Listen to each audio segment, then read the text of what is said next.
The day I turned 4 was the day I became invisible.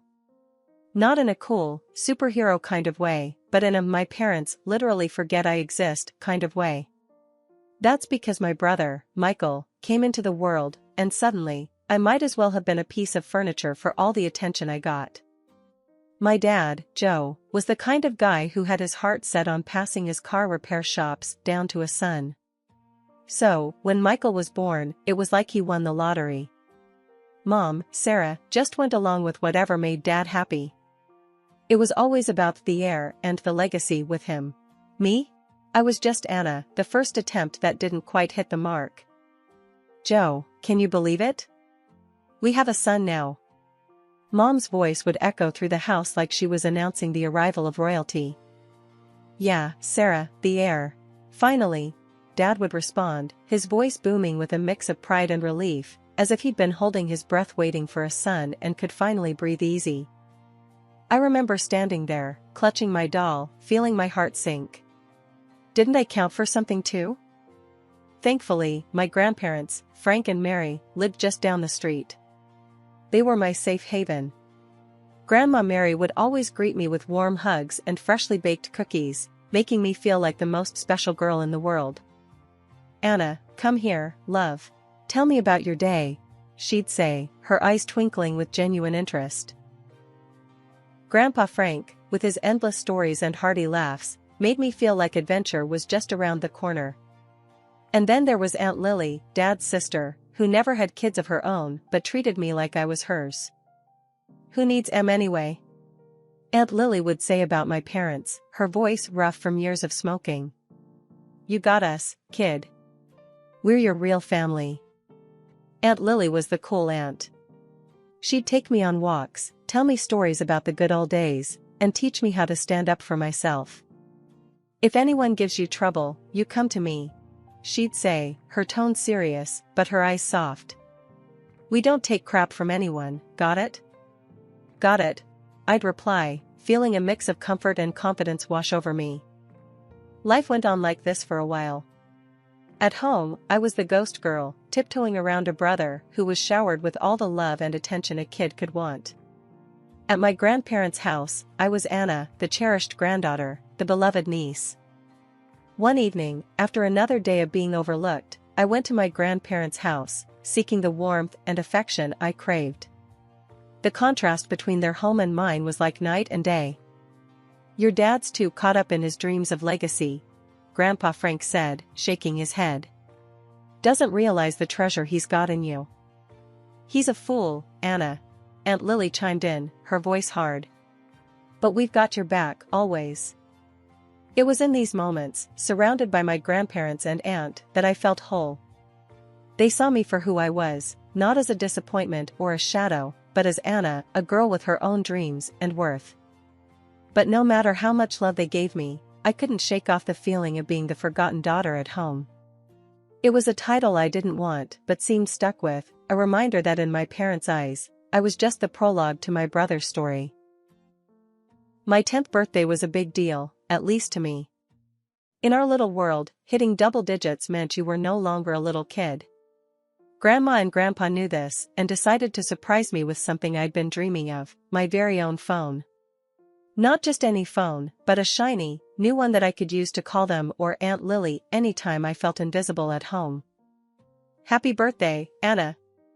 Look what we got for you. Grandma beamed, her eyes shining with excitement as she handed me the small, wrapped box. I tore off the wrapping paper, my heart racing. The moment I saw the phone, my world lit up. Oh my gosh, thank you! This is the best gift ever. I couldn't contain my excitement, hugging them both tightly. Aunt Lily winked at me. Now you can call me whenever you want, kiddo. No more feeling left out, yeah? Yeah. I grinned, feeling a sense of independence bubble up inside me. But my joy was short-lived. The very next day, Dad saw the phone in my hand. His face turned into a scowl, the kind that made my stomach twist into knots. What's that? He barked, nodding toward the phone. It's my birthday gift from Grandma and Grandpa, I said, my voice small, already sensing trouble. Dad snatched the phone from my hands. You don't need this. Michael will get more use out of it. But Dad, I protested, my heart sinking. It was my gift. Enough, he snapped, turning away. Michael, come here. Look what you've got now. I watched, devastated, as my little brother took the phone with a confused yet excited look. He didn't understand the gravity of the situation, but I did.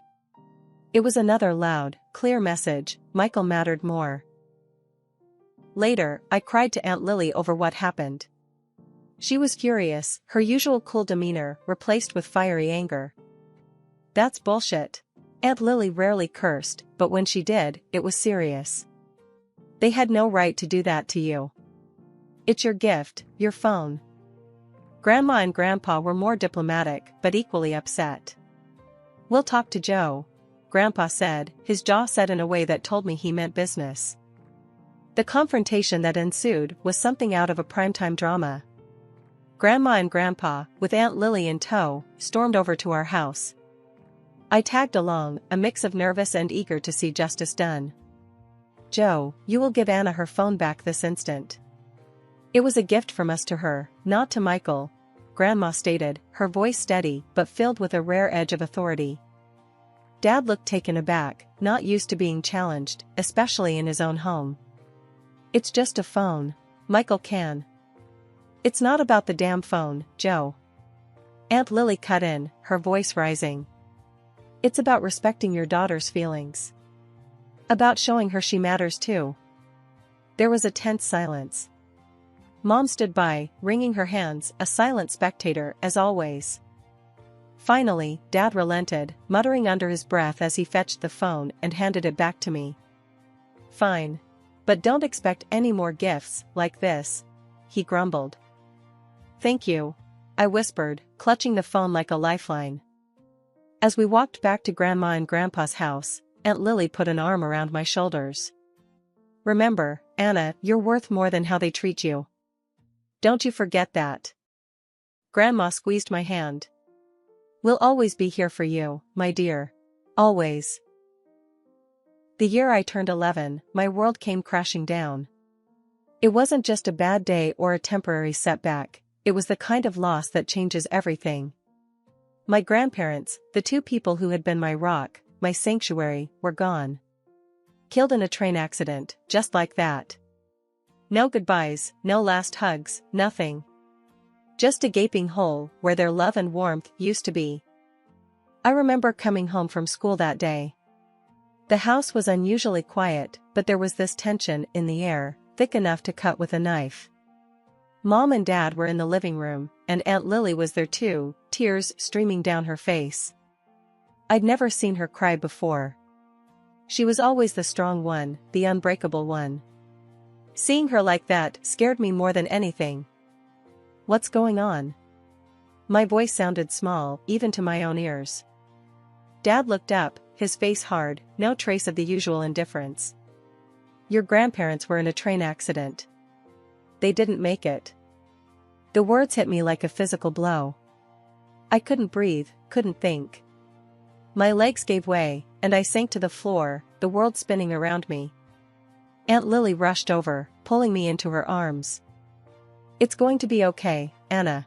We'll get through this together, she whispered, but her voice cracked, betraying her own despair. But things went from bad to worse. The funeral was a blur, a procession of faces, some familiar, most not, all offering the same empty condolences. I'm sorry for your loss. They were wonderful people. Words meant to comfort, but they felt like ash in my mouth. After the funeral, the real bomb dropped. Dad announced that he was selling Grandma and Grandpa's house. The house where I'd spent the best parts of my childhood, where I felt loved and wanted. Aunt Lily was livid. You can't do that, Joe. That house is supposed to be for Anna. Dad snorted, a sound full of contempt. The will's a mess, Lily. And I'm next of kin. The house is mine to sell. And sell it I will. But where will I go? You're kicking me out on the street? Aunt Lily's voice was high, panicked. She'd lived with my grandparents since forever. That house was her home too. You should have thought about that before. Not my problem. Dad shot back, his tone cold and final. I couldn't believe what I was hearing. How could he be so cruel? Didn't he care at all? Aunt Lily gathered her dignity around her like a cloak, wiping away her tears. Fine. I'll leave. But know this, Joe, you're losing the only family you've got left. Hope it's worth it. Dad nodded, and that was that. Aunt Lily had to pack up her life and leave the only home she'd known. I remember hugging her tight, not wanting to let go. She hugged me back, whispering, "It'll be okay, kiddo. We'll figure something out." Aunt Lily moved into this tiny apartment not too far from our place. It wasn't much, but it was hers. So, I started sneaking out to see Aunt Lily. It felt like a mini rebellion, but I needed to be with someone who understood, someone who felt the loss as much as I did. "Hey, Aunt Lily," I'd say, stepping into her cramped living room that somehow felt more like home than my actual house. "Anna, what are you doing here? Your dad will have my head if he finds out you're visiting." She'd half scold, half laugh, pulling me into a hug. "I don't care. I needed to see you," I'd reply, feeling the tension drain out of me. We'd sit and talk for hours. She'd tell me stories about Grandma and Grandpa, keeping their memory alive. Sometimes we'd just sit in silence, each lost in our thoughts, but it was a comfortable silence, filled with love and shared grief. After Grandma and Grandpa passed away, my life took a nosedive into something I barely recognized. Home wasn't home anymore, it felt more like I was some kind of servant. I did everything, scrubbed floors, cooked meals that no one thanked me for, and tried to keep the house in order. It was exhausting, and all the while, I felt this heavy ache for the family I lost, the warmth that used to greet me every day after school. Then came that Friday that felt like the final straw. School had been rough, and all I wanted was to dump my backpack and collapse onto my bed. But nope, the universe had other plans. The house was locked, and not a soul was in sight. I sat on the steps, confusion slowly turning to worry, then to a kind of desperate loneliness as the hours ticked by. Mrs. Henderson from next door came over, her brows furrowed in concern.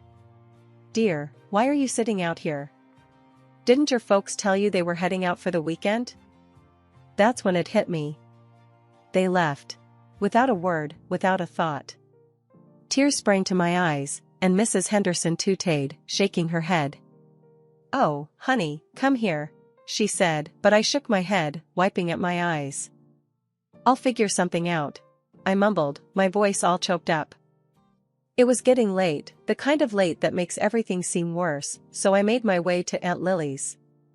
My heart felt like it was sitting heavy in my chest, each step heavier than the last. Knocking on Aunt Lily's door felt like admitting defeat, but the moment she opened it and saw my face, her expression shifted from surprise to something fierce. "Anna? What happened?" she asked, pulling me inside. I spilled everything, the words tumbling out in a rush, and by the end, Aunt Lily's face was set in a hard line. She dialed my dad, her tone sharp as broken glass. "Joe, your daughter was locked out, left on the doorstep like a forgotten package. What's going on?" Dad's voice came through the phone, all casual like we were discussing the weather. "Oh, that. We thought she was with you. Don't make a drama out of it, Lily. If you're so concerned, she can stay with you." Aunt Lily's eyes flashed, and I knew that was it.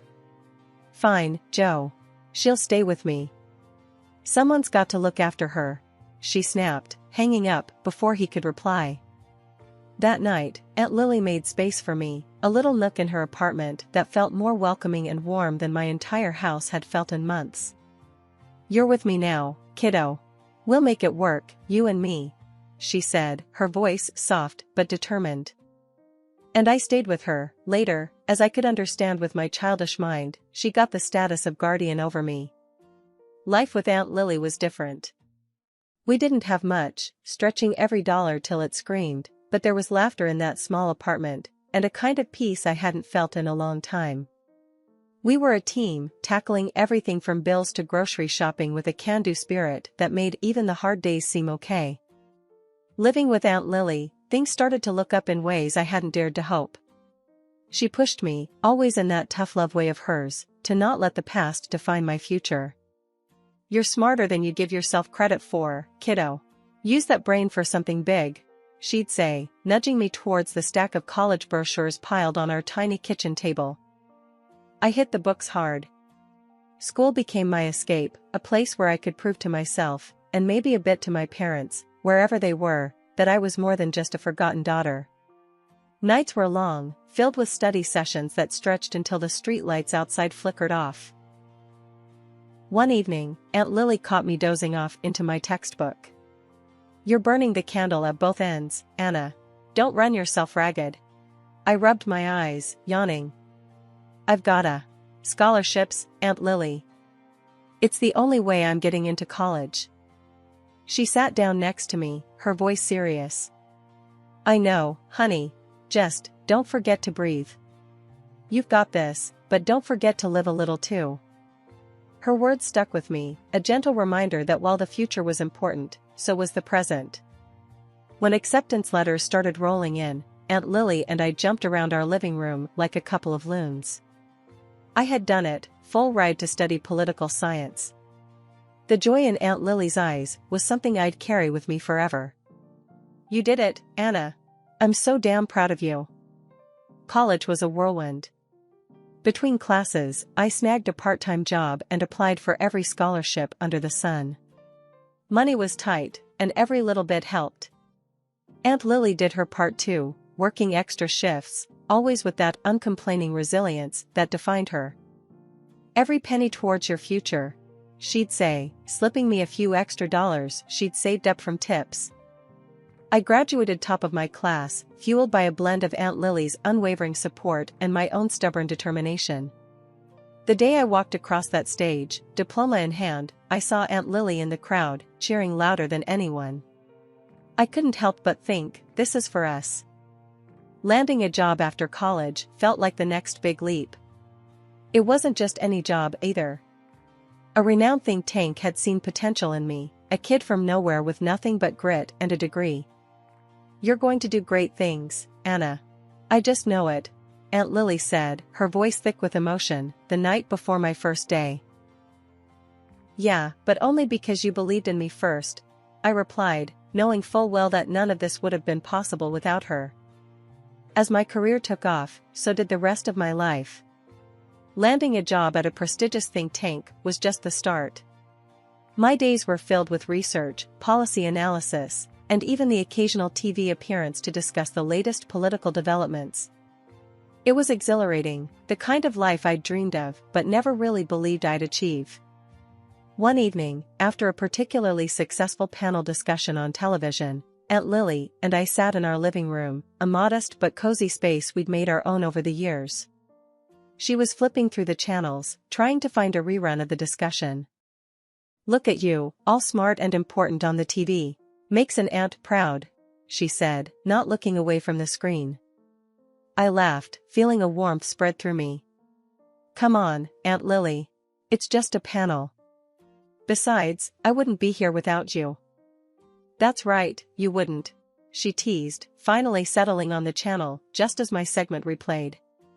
"But don't sell yourself short. You're doing the work, Anna. You're making a difference." It was moments like these that I cherished the most. Despite the success and the busy schedule, Aunt Lily kept me grounded. She reminded me of where I came from and what really mattered.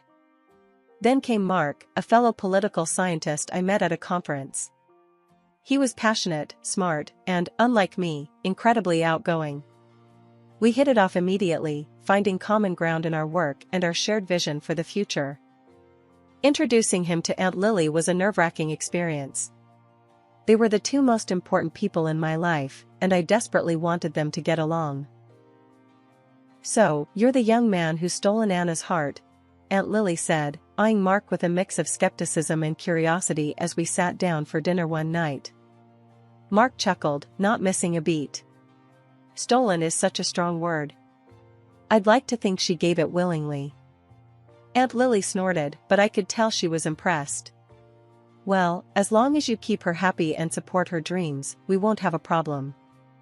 Mark reached for my hand across the table.